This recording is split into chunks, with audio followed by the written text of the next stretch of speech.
Hey guys, it's Q&A Tuesday that I am taping on a Wednesday during a nor'easter storm. Let me show you this. Looks like we got about an inch on the ground already. They're expecting a couple of feet, supposedly. So some of my office is panicking and getting ready to leave the office. But I got videos to tape, so Q&A Tuesday it is.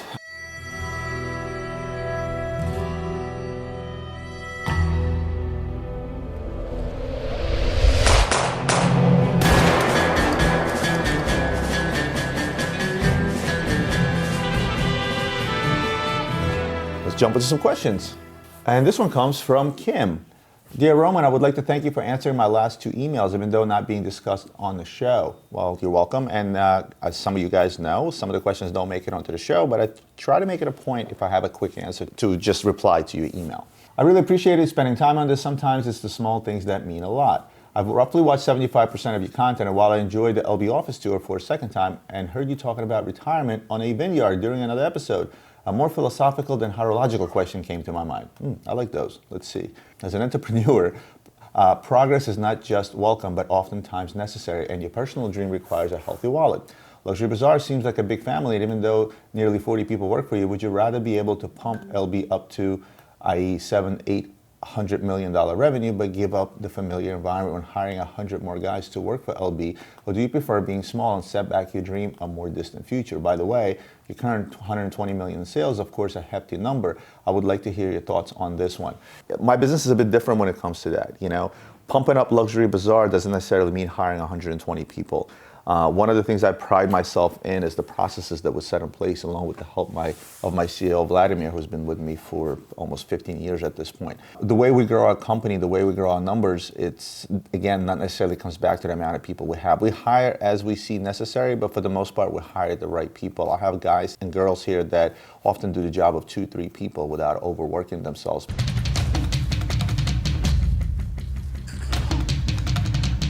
because of how good they are. So I prefer paying an individual more rather than paying a little to a bunch of individuals to get the tasks accomplished. To get to $700-800 million in revenue, again, it's really going to boil down to two things: growing my platform and the platforms that I'm on. We're over 14 platforms, buying more stuff and selling more stuff, more marketing and things of that nature. Yes, along the way, will I get to a point where I'm going to need more employees? Yes, I'm always hiring. We just recently hired 2 new marketing guys in my marketing department. We hired another inventory individual for the company. So yes, we are always hiring, but I don't think you're going to find me with, how many did you say?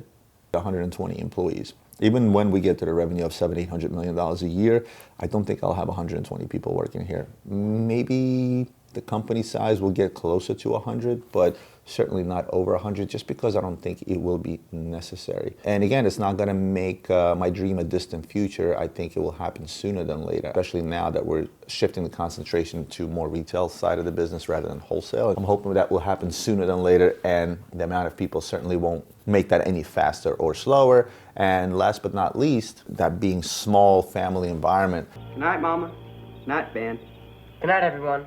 I'm still going to have that family, small feel environment, no matter how many people I have here, just based on the environment that's set here from the beginning. And anybody that's new that comes in here, one of the criteria is for them to fit into that family environment. I know every single one of my employees' names, their significant others' names, their children's names. I know their life stories. It's very, very personal here, although sometimes it bites you in the ass to get personal with everyone that works for you, but that's just how I prefer it. And that's why even if I have 120 people working here, it'll still be a small family type of environment. Hope that sheds a little bit of light into that question. And by the way, guys, I like these type of questions. They not necessarily have to be horological. You know, this is a Q&A Tuesday, and yes, this is a watch channel, but this is also my channel. So if you have any questions that are not horology related, I always welcome them as well. Next one is a simple one from Igor from Australia. Hope all is well. I asked a question about jewels and their role in mechanical watch some months ago. Hope you can shed some light onto the subject. I do actually remember receiving that email. I don't think I ever gotten to it. I apologize, but I will get to it now. Jewels serve 2 purposes in the watch. First, reduce friction, right? And that increases accuracy. Anytime there's a friction in any sort of a movement, it has an effect. In the case of a watch, obviously, it's going to make it less accurate. Friction in a wheel, train, bearings, and the escapement causes slight variations in the impulses applied to the balance wheel, therefore causing variation in the rate of the timekeeping. Hope that kind of makes sense. Nope. And of course, the low predictable, and the key word here is predictable, friction of jewel surfaces reduces those variations. Basically, we know what the friction rate on these jewel surfaces are, and it's very, very low. Therefore, watchmakers are able to reduce those variations. Hope that kind of makes sense. Nope. And last but not least, and also as important, is it increases the life of the bearings, right? What does friction do? It wears down any surface where there's friction, regardless if it's a watch limiter or a car engine where they use oil to reduce friction, right? Unjeweled watches, the pivots of the watch wheels sort of rotates in the holes of the plate of the watch, and then the sideway force that's applied often will take that hole and literally make it into an oval over time, right? And of course, eventually that will make the gears jam and ultimately stop the watch. So without getting into further details, those are the two basic but very, very important things that jewels play in the role of a watch. Hope that answers your question. Here's a good one from, let's call him Felix, based on your email. Thanks for taking the time to make the videos. They're very informing and entertaining. I've seen for years the Ulysse Nardin Erotica watches and other brands, and never a lot of talk about them.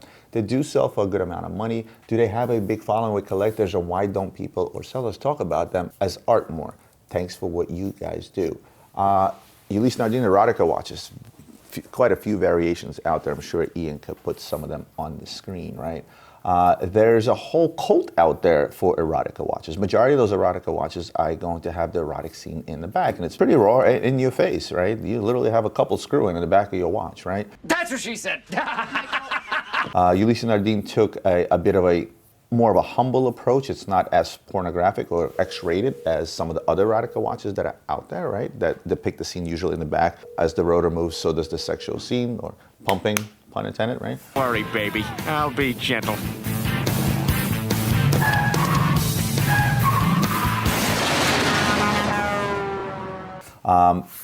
Whereas Ulysse Nardin shows figurines of beautiful women with a snake, the forbidden apple thing, the whole 9 yards, right? Yes, they do have a following, but it's not a big following. As you can imagine, not a lot of clients out there are interested to have a sexual scene in the back of their watch or the front of their watch, for that matter. That's why, there's seldom few out there. And I'm going to say this is a dying breed. There's not a whole lot of major brands out there that want to seem politically correct and not offend anybody, but want to put a sexual scene in the back of their watch. So yes. Oh, you mind if I eat a banana while we do this? There is a lot of collectors out there that specifically collect erotica watches, and for the most part, it's not for the erotica part of it, it's for the fact that there's not a whole lot of them out there. And the simple fact that it's still a mechanical wonder of sorts. If you look at the Genghis Khan minute repeaters, right, from Ulysse Nardin, right, where the scene sort of comes alive and the battle and so on and so forth, the circus minute repeater with Alexander the Great and all those things, it's the same concept, and a lot of these erotica watches follow the same concept, including Ulysse Nardin. And some of the other watches where the erotic scene is in the back, and again, it uses the movement of the watch to make the scene come alive. Oftentimes, it's the minute repeater mechanism that's going to do that, right? As the minutes are chiming, there's, again, action on a dial or behind the watch. Which makes it an expensive watch because minute repeaters are expensive by nature, right? There are some simpler ones out there which are mechanisms specifically designed to make the scene work, again, either in the front of the dial or the back of the dial. Bottom line is that, again, not a whole lot of guys or girls out there are interested in having erotic scenes on their watches, right? Some would be embarrassed to wear a watch like that, especially if the erotic scene takes place on the face of the dial. I would probably have a hard time explaining to my 5-year-old or even my 12-year-old why I have two people screwing in front of the dial on my watch. So I'm actually one of those people. If I were to get an erotica watch, it would be one that's in the back of the watch that I could show off to my adult friends. Wouldn't want to be the one getting caught by my 5-year-old saying, "Hey, Daddy, what are they doing on your watch? What is going on here," right? What you eating, babe? Nothing, honey. So another big aspect of that. So yeah, very, very small production across multitude of brands, very, very small following, just the same. Whether or not these are works of art, for the most part, yes, they are works of art, all right? Erotica is, I guess, a genre of art, I would imagine, right? It's art. Is pornography art? Some may argue it is, some may argue it's not, right? But again, I'm not the guy to argue that particular point. Some of these erotica watches are really, really artistic. They're, hand-painted enamel parts of the erotic scene, meticulous work in putting it all together, making it look realistic and things of that nature. So certainly, yes, I could agree with that. But for the most part, if you're someone that likes these erotica watches, by all means get out there and buy them. You should actually be able to pick them up not very expensive because they're not easy to resell. Resale value in a lot of these erotic pieces is not all that great. For the most part, they tend to be very expensive to begin with. And not a lot of people out there are willing to put Debbie Does Dallas Part 4 on their wrist. Hope that answers your question. Next question. James from Singapore writes, Roman, love your videos and your valuable insight you provided on the platform. I watched all your videos posted. Wow, thank you. I have a question regarding the collectability and future value of Lange timepieces, in particular Zeitwerk, Datagraph, and Lumen series, Grand Lange 1 Moon Phase, and Phantom Zeitwerk. I feel that they're kind of under the radar and undervalued at the moment. Recently at Philips auction, there's a yellow gold Datagraph that sold for a record of 176,000 Swiss franc, and a Grand Lang 1 Lumen coming up at Christie's auction as well. There's not much of a price reference found on Grand Lang 1 Lumen, Grand Lang 1 Moon Phase Lumen, and Phantom Zeitwerk since they're limited in quality. And hence would love to hear from you on the estimated price range of these three pieces currently. In your opinion, do you think they will become highly sought after anytime soon, similar to the trend we observed with FP, Journe, Patek, Rolex, and AP? I know you always mention buy what you like, but before I purchase, it's always better to know at least that these timepieces will retain their value. Even better if they slowly appreciate over time is a realistic consideration. I know you don't have a crystal ball, but I would love to hear your professional thoughts on this. Best regards, James from Singapore. So, I'm going to let you in on a little secret. Those responsible for the market of FP Journe being where it is today, I heard from a little birdie trying to do the same thing with Lange, and I think that will be successful. So to answer your question, yes, this would be a good time to pick up those Langes. Yes. But the ones that you mentioned, the Lumens, they're not that easy to find. A Grand Lang 1 Lumen, I'm not going to quote you any prices on them because prices vary. It's one of those watches. The price is right there and then when you actually go and source that watch, find it, and then go to resell it after your markup, right? And the Lumen pieces are not that easy to find because, again, they were limited, right? They only made a few of them. So as a general answer, I will tell you this. If you're concentrating on a brand, be it Lange, Rolex, AP, or whatever it might be, I don't care if it's IWC, if you're looking for something to in the very least retain its value or maybe even luckily go up in value, you have to look for two things. And number one thing is, again, limited. So you kind of go on the right route with looking at limited edition pieces. But number two, you have to sort of stick with watches that are more or less mainstream over the years. And with Lange, you're actually pretty lucky with that. And let me first explain what I mean. It's not the oddball stuff that tends to hold their value, right? It's oddball stuff that tends to go up in value maybe due to its limited production in case of Rolexes, right? But at the same token, it's usually stuff that's pretty mainstream. Look at a Rolex GMT, Pepsi. Look at a Rolex GMT Coke. Has it changed much over the years? No. Look at the Rolex Daytona. Has it changed much over the years? No. Same aesthetic look, same chronograph, et cetera, et cetera. So it sort of has a longevity in terms of staying more or less the same, right? If you're going to go and go with oddball stuff that's out of the norm, like a round Frank Mueller, for example, or a round Richard Mille for that matter, or an AP other than the Royal Oak, right? Odds are those things are not going to have this sudden breakthrough. They may, but odds are that they won't. So you sort of have to go with something that sort of has proven history, right? Something that doesn't deviate from an overall recognizable design of a brand, right? Something that you recognize from afar. And at the same token, you want to stay with something that's a little bit more limited to increase your chances of this thing either retaining value or going up in value in the future.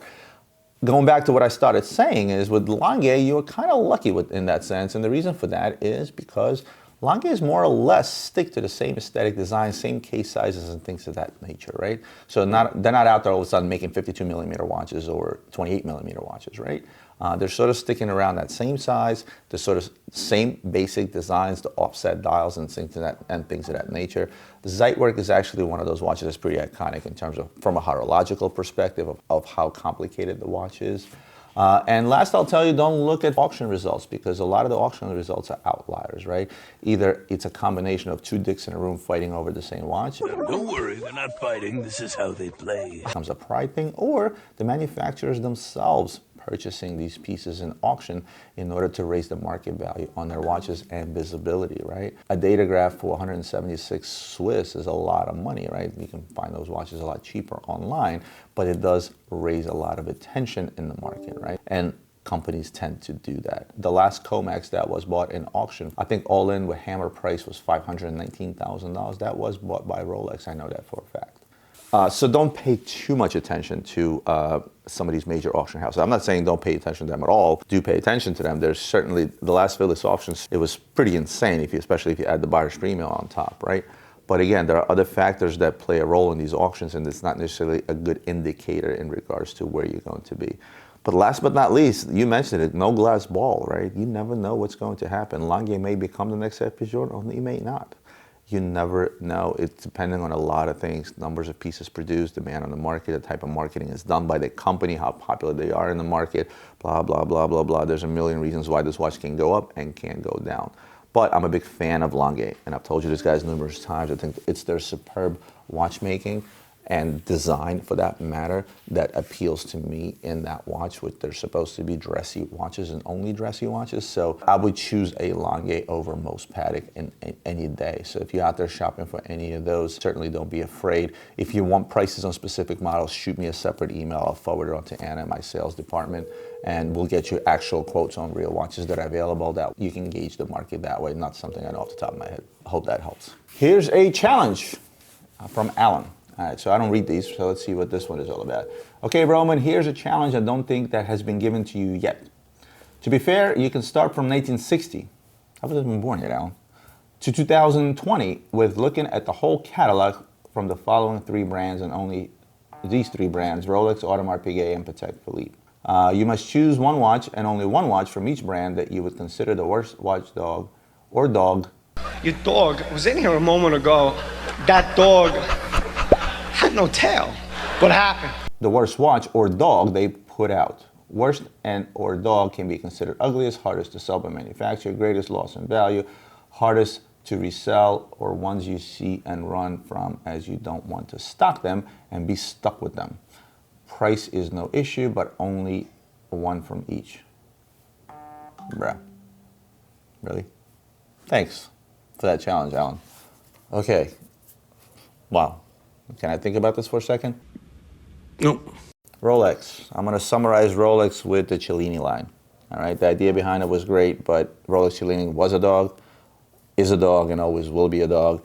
Not a whole lot of guys out there running around, oh my God, I wish I had that new Rolex Cellini, right? They still sell enough of them for it to make sense to continue making them. It's sort of the dressy line of Rolex, but Rolex is a sports watch. Stick with sports Rolexes, right? Cellini is just not it.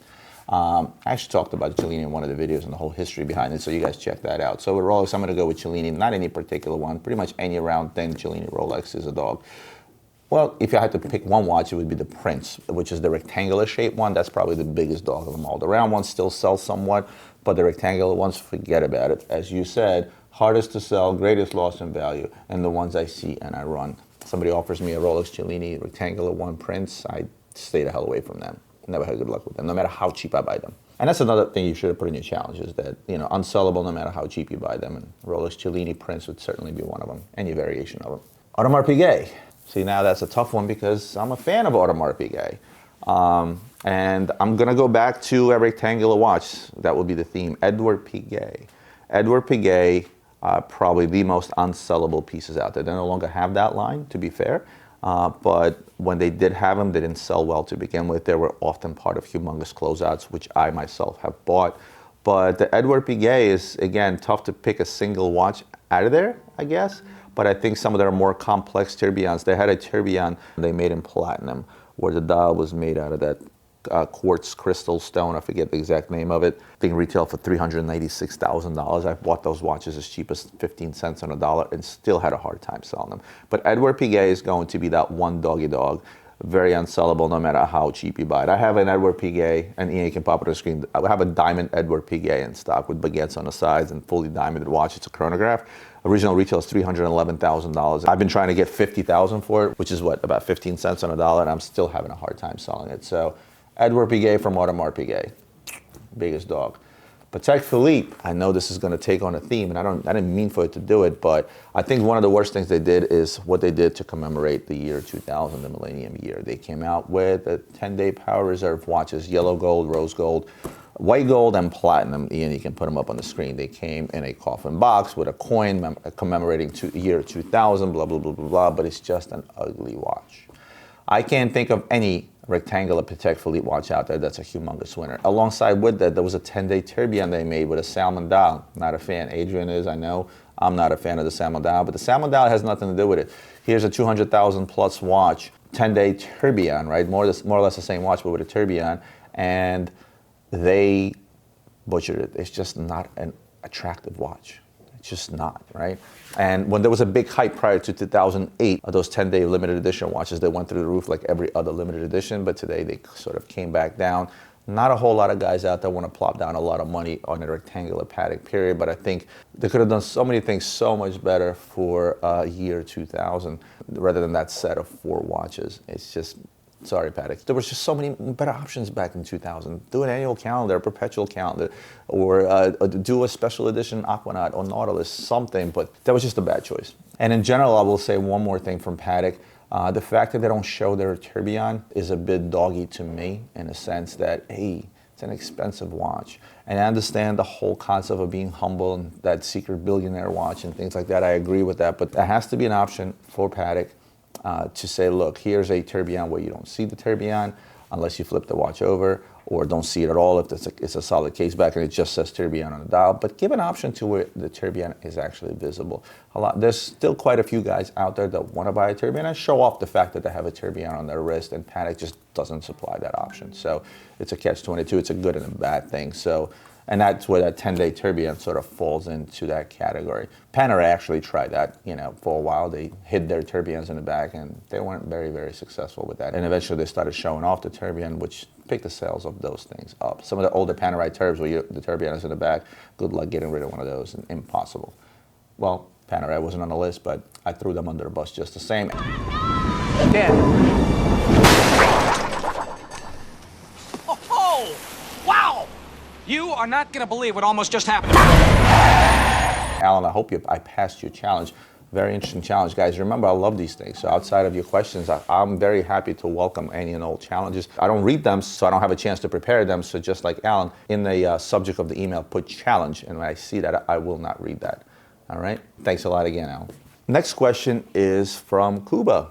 Kuba has asked me numerous questions. He's been following me from the beginning of this channel. And Kuba was actually on my show. He was visiting here from Poland, and he stopped by my office, and I put him on my show, and he asked me some questions live. So, Kuba, hope everything is good with you. And he writes, hope you're doing well and not getting crazy in this pandemic. Things have been straight out nuts in Poland recently, but what can we do? What can we do? Exactly. Here's my questions. Can you think of 3 brands and models that when they were announced you thought would be an absolute hit but turned out to be total flops in the market? Okay, I can think of one right off the top of my head. It still exists, a company called Custos, which is a spin-off of Frank Muller. At the time they came out, Frank Muller was red hot. Everybody loved Frank Muller. It was a popular brand on the market. And when Custos came out, a lot of people saying, oh, he's copying Richard Mille and so on and so forth. But at the time, Richard Mille wasn't as popular or as in your face and one of the hottest things in the world in the watch of horology as it is today. So not a lot of people pay attention to the fact that they kind of looked like them, but really the only thing that looked like them was the date wheel, right? The date wheel was a transparent date wheel. Everything else, it was a typical tonneau shape, and I would actually equal them to Frank Muller more than I would to Richard Mille at the time. And they were a flop because their watches were shit. Quality was shit. There was a lot of rumors going on that some of the stuff wasn't even made in Switzerland, was made in Armenia by the gentleman that bought into Frank Muller or bought him over, whatever it might be. And they came out at the time where pretty much any brand you put out there would be smoking hot because the market was smoking hot, just right prior to that 08 crisis. So that's one I can think of. Are they going to make a comeback? Some of the latest stuff that they have been making is actually really, really good looking, right? Not to sound like Zoolander. Did you ever think that maybe there's more to life than being really, really, really ridiculously good looking? I don't know if they're ever going to make it back and become a hot thing. They're still out there, they're still selling, but I'll tell you like this, I haven't had a request for Custos in quite some time, and I tend to still stay away from them when it comes to buying them. Another brand was a total flop, and you mentioned that Romain Jerome is gone, but that is another company that came out strong out of the gate during the time when things were so red hot that you can pretty much put anything out there, and it would sell, and it did. The gimmicks of Romain Jerome using DNA from historic things such as the Titanic was absolutely wonderful. Their issue is they made way too many. They milked the whole Titanic DNA for quite some time. Oh yeah, you can milk anything with nipples. Making a bunch of different models before going to the Moondust DNA, before going to that Volcano watch, which I can never pronounce. Jubu, Jubulaju, Waju, or something or other, if you can put that on the screen. And by the time they decided to reinvent themselves and went with Raw, which was their latest attempt by stripping all the DNA stuff off and showing you a Raw watch, it was a minute too late. Plus, they came out of the gate too expensive to begin with for what they wore. They took advantage of the current market where pretty much anything sold, right? And they set their retails really, really high. And when the market cooled off, who the hell is Romain Jerome and why am I paying $27,000 for a chronograph from a company that's barely been around just because they have a little bit of rust from the Titanic there, right? I think that's a company that should have stayed very exclusive in terms of how many pieces they make. That way they could keep the higher prices. So when they make the Titanic DNA watch once in a limited edition run of 500 or 1,000, they should have stopped there and not make 50 different versions of it with gold and diamonds and so on and so forth. Just this is how they shot themselves in the foot. What's another one that I can think of that's kind of a flop? DeWitt. DeWitt was another flop. Again, came out in a hot market right before the 08 crisis. It came out of the gate making super high-end complicated watches, which are good quality until this day. I'll say they're good quality. They made Fusée tourbillons with the little chains. I mean, they made all kinds of popular stuff.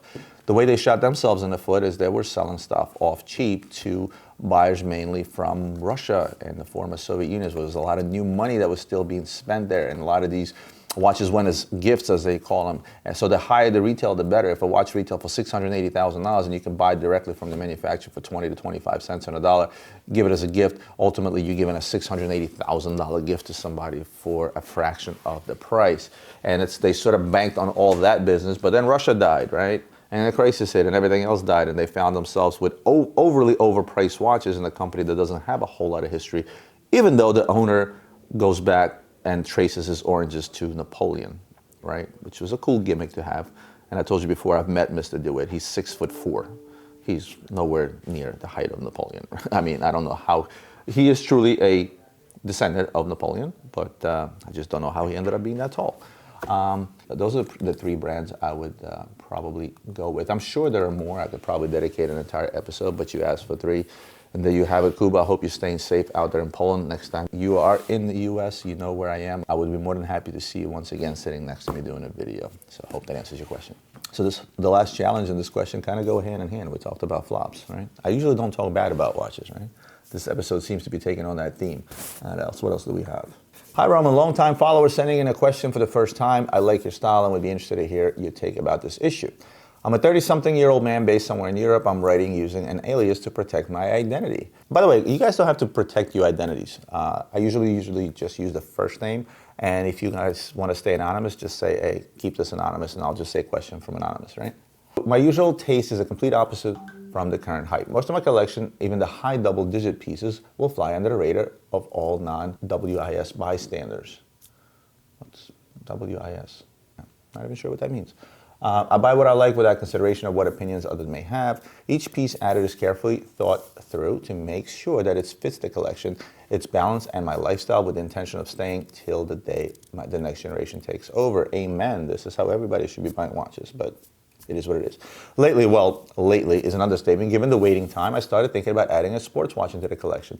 As I said, I'm not one to buy the hype and prefer a little more subtle pieces. I do love moon phases though, and therefore thought that if I have to have a sports piece, it should be a 5712 that manages to juggle the fine line of elegance in sports. I have a good relationship with my ID and put myself up for the watch. About 2 years ago, I was actually presented with an opportunity to buy one January 2020, which I foolishly declined and asked to get another later this year, December 2020, on a specific date that is important to me. Like I said, a forever watch, thinking that if I was already presented with option once, I am in the clear. The ID was surprised, but also appreciate the fact that I want to have this watch as a permanent part of my collection, not to flip. The ID agreed and we moved on.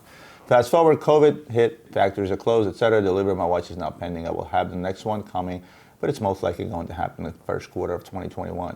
Quite angry at myself to turning down in January. Meanwhile, I was offered a 5167 1A for my troubles, which I don't really like nor want. Neither do I want to become the douche flipping his watch straight out of the door. Another option I'm starting to lean forward is biting the bullet and buying a gray 5712 to scratch the itch and get rid of it once mine shows up in quarter 2020, but it doesn't feel right either. I'm afraid it will take that feeling of excitement of getting a brand new watch, as I will just get used to having one anyway. Yeah, this has become longer than I thought, but I hope you will find the story interesting. What the heck would you have done in my position? So I think we corresponded later, and you mentioned to me, hey, I'm the idiot that passed on the 5712, and 99 out of 100 viewers right now going to say the same thing. Why would you pass up on a piece that there's a 2-year waiting list? You don't know if you're even going to get one in the first quarter of 2021. You may not actually get it, right? Being the douchebag of flipping that particular watch, I admire that. And there's not a whole lot of guys out there like you. Most guys would have taken that watch, flipped it, made a hell of a profit, and found themselves another one at a time that they want. Buying one temporary to scratch the issues also kind of defeats the purpose, because you want the whole concept of this watch coming in your name, from your dealer to you on a particular date. Now, you mentioned it's a particular date in December. I don't know what that particular date is. We're in December now. I'm just going to make something up. Let's say if it was your wedding anniversary, or a day a son may have been born, or something of that nature. Well, here's a dumb question for you. Why not take that watch that your dealer got, pay for it, and let it sit there till December? Considering the way the market is, that probably would have been a smart move. And then the dealer would have been happy because he would have gotten paid for the watch. The watch could simply sit there and he can release it on that particular date and fill in the papers. Or if you have a good relationship with your AD, you should have just had him hold the papers and date him at the time that you want that watch. Because that's what signifies the date of the watch, is the date on the papers. You could have definitely done that. Flipping the 5167, again, as I said before, if you're someone that never resells their watches, this is probably irrelevant to you, but I've told most guys out there, look, if you have an opportunity to get something that you don't particularly like, but you know you can flip at a profit, go ahead and do so, because look, at the end of the day, when you go to sell, trade, and do whatever it is you guys do with your watches, and a lot of you guys do that, you don't keep all your watches, you lose money. So anytime you get an opportunity to be in a plus column, consider that as a down payment on the next loss you're going to take on a watch that you're possibly going to want to trade in or sell. So nothing wrong with that. You should have picked up the 5167 as well, and pick up the 5712. And if this is something you're looking to pass down to the next generation, then pick up the 5167, because that would be a good watch to pass down, even though I'm not a big Aquanaut fan.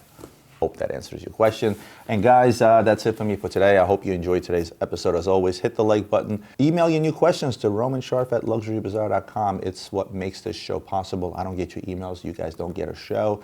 And subscribe and share this content with those that you think may like it, because this is what helps my channel grow organically. Other than that, guys, I'll see you next Tuesday.